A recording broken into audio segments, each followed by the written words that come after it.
Hey people. This is a brief recap of each player and their character's impact that they had on the events that transpired in this past episode, episode 3 of Village. You will be able to view these episode notes on the Village Rewards Report with the link that I provide in the description box and in the Village section of pndrpg.com. Take note of these rewards, as I will be giving each of you a personal objective to further your character development. Let's begin. The settlement has come under attack by a horde of freaks who trailed the search party back to the school. The third floor was unchecked, revealing that windows were open, allowing freaks to climb in, accompanied by a new mysterious threat the settlers have yet to find out about. To top it all off, the settlement is also attacked by a Heaven Lancer, a machine gone rogue and wandering the land for reasons unknown. The strength, courage, and fortitude of the settlers allowed them to overcome these trials without any casualties and endure the Heaven Lancer and freak attack for now, but at a cost.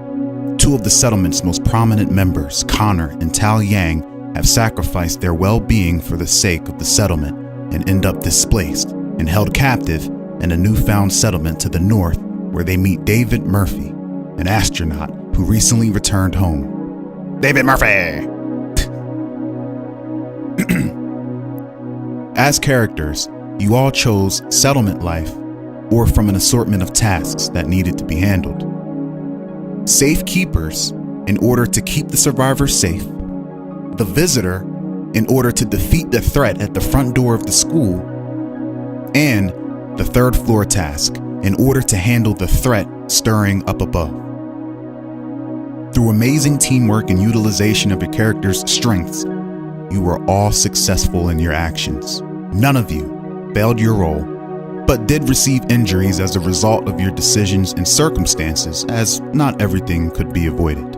I'll break it down with this recap. You might have to get your car towed. But before I begin on each of you as individuals, as a whole, your settlement will now need to vote for a leader. The leader will grant a passive bonus based off of what their campaign promises are, so if you're looking to be a leader in Village, then take to the Discord server and tell everyone what benefits the settlement will get if your character becomes leader. Please do so in character, and if your character has questions, please ask in character. After allowing some time for campaigning, we will then conduct a poll. Good luck. Let's begin. Brian Bull Fuller chose Safekeepers because Bull has a hard time hurting things and felt that he would be better on the defensive as opposed to the offensive with Raven and Deegan. He also views his people as family. Bull's admirer Florence, the kleptomaniac, views him as not only a beautiful mountain of a man, but also a hero, and realizes that Bull is a true protector. Bull was a major factor in getting the survivors from point A to point B safe, as well as blocking the stragglers that didn't follow Tal and Connor. Brian the Bull Fuller was pushed to the limits by his circumstances and Jack's encouragement, and had to kill the freaks in order to survive. A new bond is forming between Bull and Florence. Florence is in love with Bull and will do anything for him. To compensate for her insecurities, she tends to provide Bull with things that she thinks he could use. Whether that shit is stolen from others, Bull, whether it's stolen shit or not, whether it's stolen or not, Bull will never know. Should Bull delve into the heart of Florence, he may learn some things about the world, Florence, and himself. Bull has multiple freak bites on his body, and they itch. Uh-oh. Bull was pushed to do something he is having a hard time coping with. This leaves him mentally shaken, more so when he's in the presence of Jack, for she is a reminder of what he had to do. It is impossible to concentrate until he is at peace with what he had to do.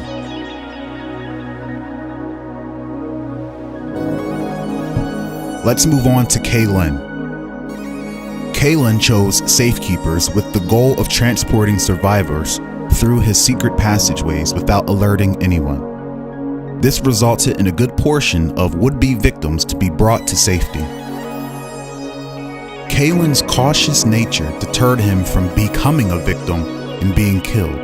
There was a moment where he had an opportunity to save someone, but he knew that that would come at a cost of his own life.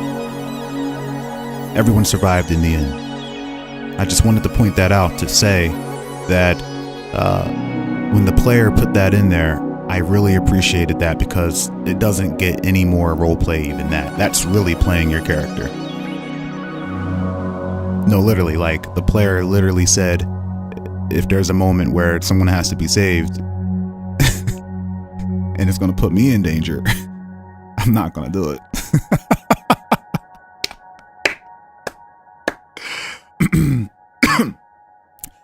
Amidst all the chaos, a survivor dropped and left behind something incredibly valuable to them.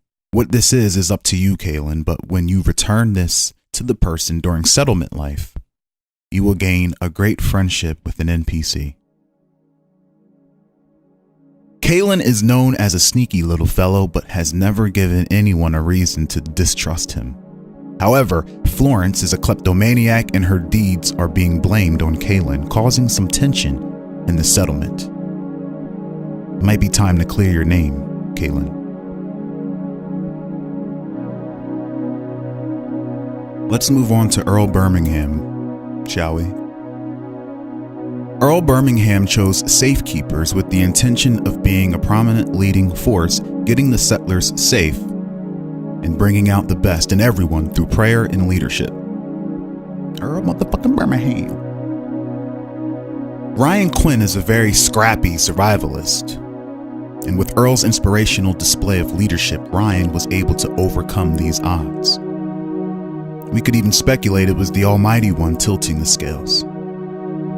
Earl also stepped up in a critical time of need and injected himself with Dr. Wainwright's homebrew medicine.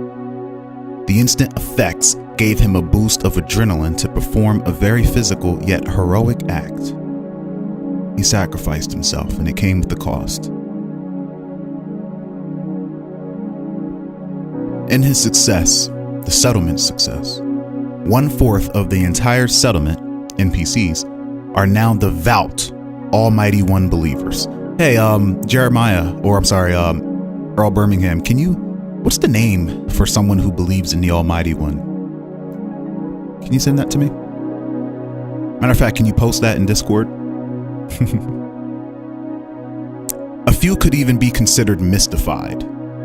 Okay, so there's devout believers, but then there's a small few who are mystified. These are people who would ride or die. These are people you will be able to utilize more so than, They respect Earl, everyone respects Earl and view him as a model believer. So out of all the people that now believe in the Almighty One, they look at Earl as a role model. This is what it means to be a believer in the Almighty One, sacrificing yourself and caring so much for the people. Earl's old body had an unexpected reaction to the medicine that he took from Dr. Wainwright to save everyone. The player of Dr. Wainwright will come up with these effects. I'm going to leave that up to him. Earl, you're crippled right now. We're just going to say that. Okay, maybe a broken hip. You got to get checked out. You're crippled right now. Okay? Also, in and out of the haze from the drugs, Earl received a vision and is inspired to start a radio station for not only spreading the word of the Almighty One across the land, but also for sharing thoughts and opinions of settlers.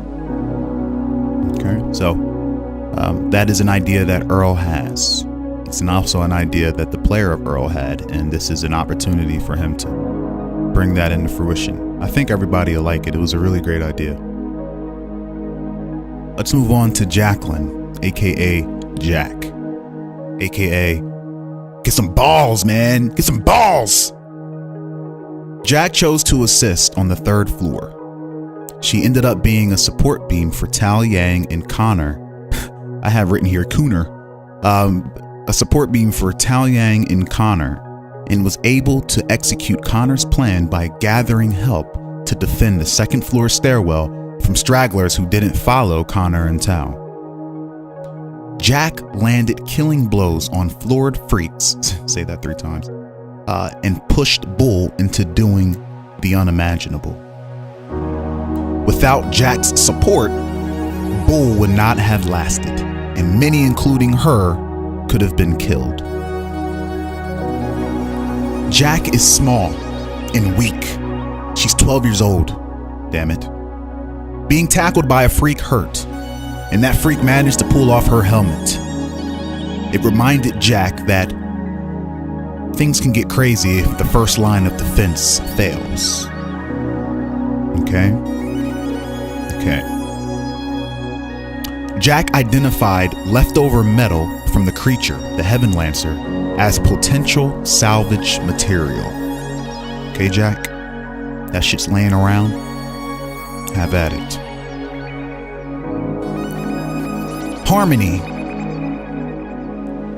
Harmony chose safekeepers because everyone was away doing their separate things, and she didn't want to panic by being alone. The settlement's success was also possible due to Harmony's picking up on all the threats in their locations, which led to Connor having an opportunity to develop a plan, Annalise and Deacon to seal the back door, and to locate the best isolated location for the survivors based off of where the threats were originating from. So by her guiding everyone by way of her notification system, she set up so much opportunities for other people to plan and execute. As well as Annalise being able to provide much needed support for protecting the settlers. Speaking of Annalise is frustrated with Harmony's ability to survive and may have let that show more than she intended. There's some tension between these two, causing more self-doubt in Harmony. Also, Annalise's hand is mangled with severe bite marks, and they itch. Yes, they do. Also, Harmony has an eye for potential mechanical boons and sees a lot of use for the leftover metal from that creature. And wink, wink, you know what I'm saying? Because Harmony is, she makes weapons, and she's pretty handy when it comes to mechanics. Just like Jack, she may be able to make some use of these things. I also want to add that whole thing that happened with Annalise and Harmony at the end, when Annalise got mad at Harmony. I mean, we could sit here and speculate that it was probably because Harmony was asked to kick her over, kick the weapon over to her, and she was frozen. And maybe Annalise is like, man, you're fucking pitiful. I don't know. But the player wanted that to happen, actually. The player put that in there. She wanted there to be some tension. She wanted there to be a moment where Annalise got injured and blamed it on Harmony for not coming out to help, which translated into how things happened, because at the same time, Dr. Wainwright had a weakness. I was playing on people's weaknesses this episode. Everybody's weakness came out in some form, if you haven't noticed. And one of Dr. Wainwright's weaknesses was having a thing with weapons and not wanting to pick one up, which means he would not be armed majority of the time. And he's working on someone, and he turns around and there's the fucking freak running at him. Thought Ryan had it. God, Ryan, come on, man. It's like, no, but he wasn't armed, and it kind of caught him off guard.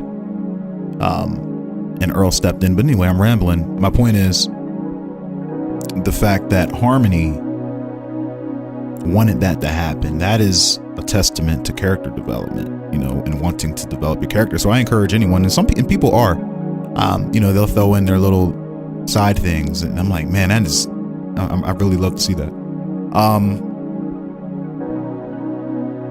Moving on to Deacon Myers and Raven. Both of these individuals chose the Visitor, in order to defend the settlement from a major threat. They both are abnormal and considered above average humans in various capacities. Athletics and training from their previous careers of dealing with uncommon circumstances gave them better odds. Raven was able to conform to Deacon's tactics and become one of the best partners he's ever fought with. She was also able to keep Deacon's head in the game, as any hesitation could spell death against a Heaven Lancer. Deacon is a tactician and actually ran counter tactics that exploited the haywire Heaven Lancer's malfunctioning AI. The two were not able to defeat it due to their weapons. I mean, let's keep it real here. You know, it's a machine. You have an axe and a halberd. It's not going to work. But they did manage to endure it until it fled, which is the real way you're supposed to fight these things. I don't think a Heaven Lancer has ever been destroyed. But anyway, there's a growing bond between Deacon and Raven. Deacon and Raven are intrigued and impressed by each other. Their curiosity of each other's pasts drive them a bit, and they always speculated and heard myths about each other's line of business. But Raven has some injuries. Raven was quite the distraction and resulted in a lot of close calls, painful calls. And Raven has broken ribs. 2 broken ribs, one on each side. Pow, pow. All right. Moving on to Dr. Wainwright.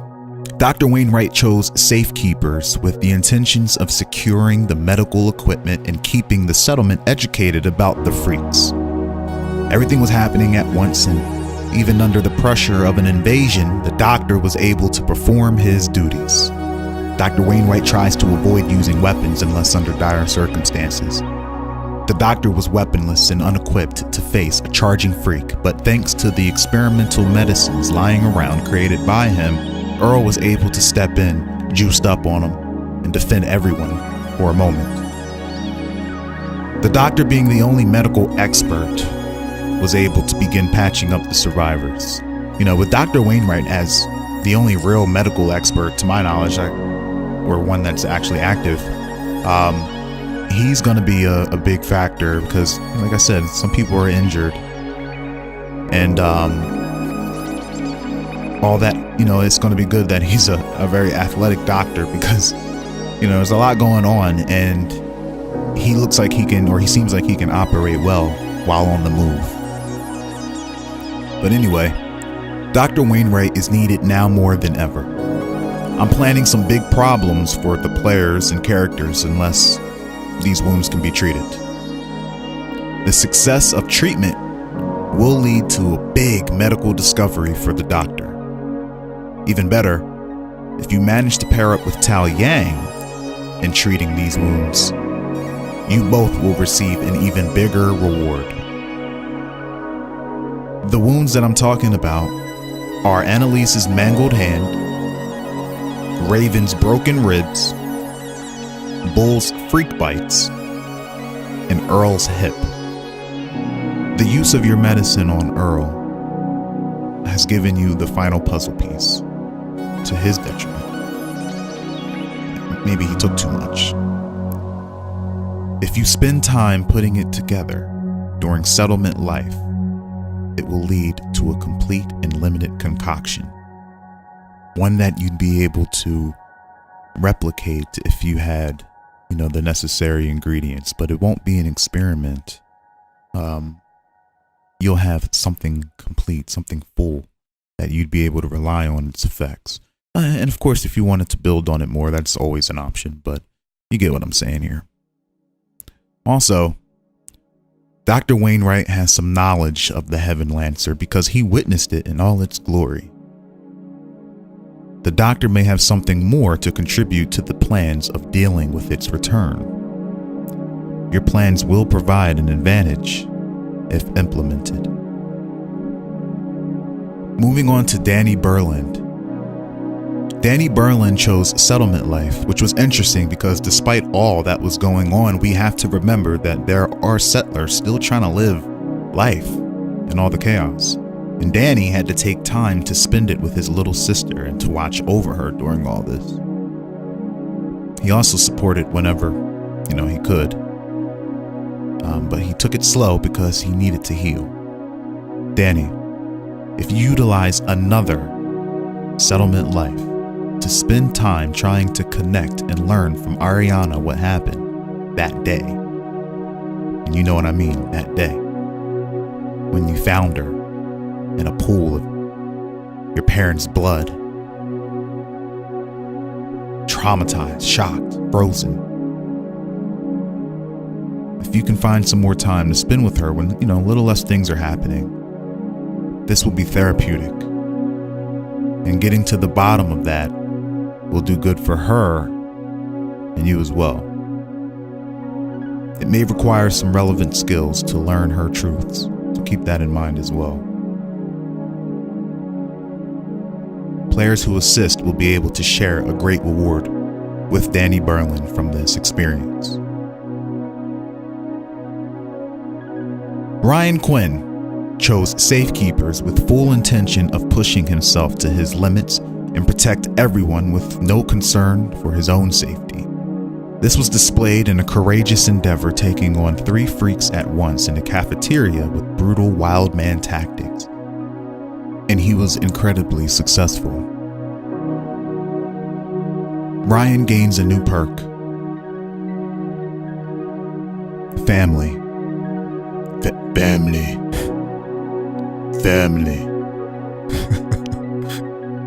Ryan now realizes there is more to live for and protect. In critical situations against odds, Ryan gains a boost when protecting an NPC. That'll come in handy for whenever there's some kind of event where you have to protect someone, right? That's going to happen a lot. Ryan is very curious about Florence's little brother's mention of a settlement up north. Should he look into this? Connor O'Toole and Tao Yang both chose 3rd floor with the intention of protecting the settlement. Tao Yang's goal was to support Connor, and Connor's goal was to lure the freaks away from the survivors and out of the school, even if it meant sacrificing himself. Tao Yang defended Connor, buying him enough time to create the plan that saved the settlement. They both end up at another settlement, however, where they meet David Murphy, a new character who recently returned from a space mission. It is here that they are held captive in preparations to meet their settlement's leader. Connor's heroism.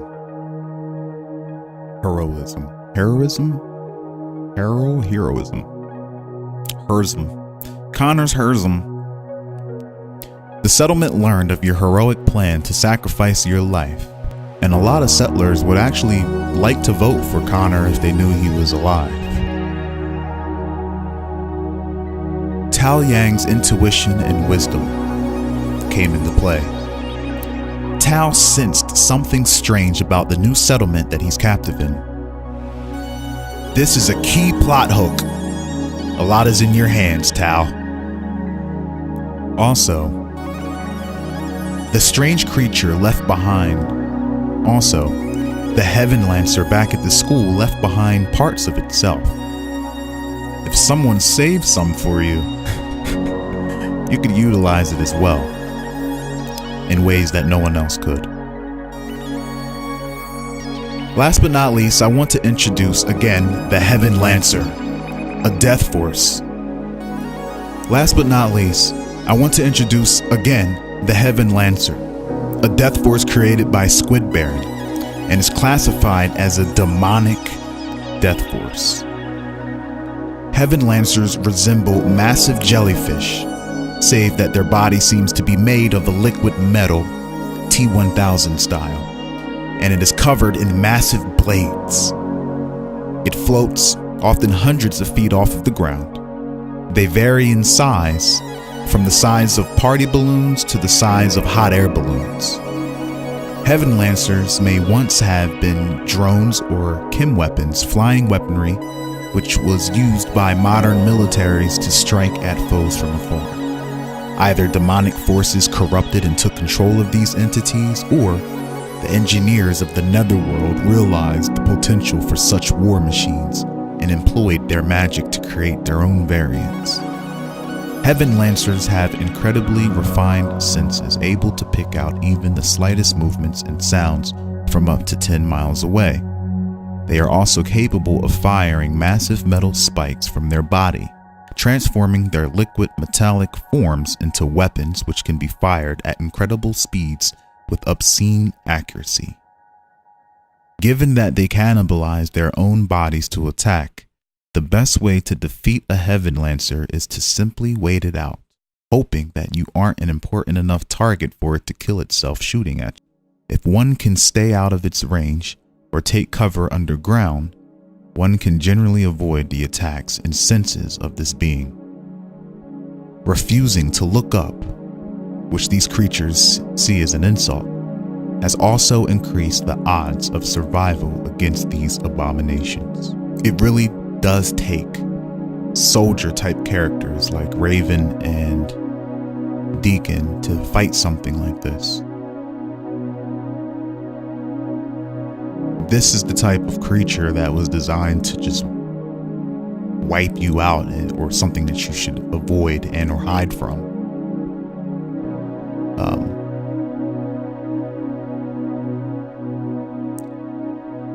Deacon and Raven, you should be careful with this thing, because this thing is designed to kill. And your humans are just a little more seasoned, juiced up, and well equipped for things like this, but it's deadly. It's very deadly, and it's not dead. When I chose the Heaven Lancer, I knew it could fit because I'll be able to link it to Raven's past. But I feared it would be too advanced and Gamma Haven-like, but then realized that it fits perfectly in the narrative, because in this world, truth is stranger than fiction, and the settlement will face forces from all walks of life. So it's too over the top, like fucking, Freddy Krueger running around, jumping in people's minds, or the Terminator. It all belongs here. In closing, again, you all really played your roles, and it was really fun to see all of you cooperate with each other like that. Even the ones who weren't in the Discord, their characters still found a way to mesh. That's the best thing about it. You don't need to be on Discord. I'll make it work. But as bonds grow and you fulfill your own personal goals, your settlement will become stronger and stronger. And it will need to be stronger in order to endure what is to come.